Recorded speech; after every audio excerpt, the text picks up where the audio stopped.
অবস্থা প্যাসের মধ্যে।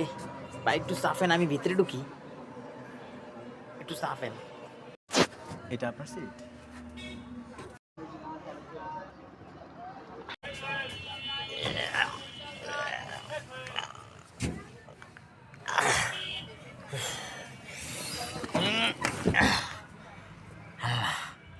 বসি।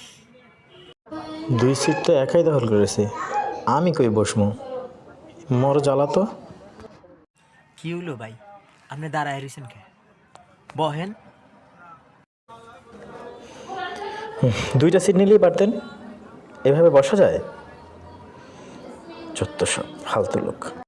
আমি তো একটা সিটই বইছি, 2টা সিটে তো বই নেই। আপনি লেগালি সিট খালি আছে, বই পড়েন।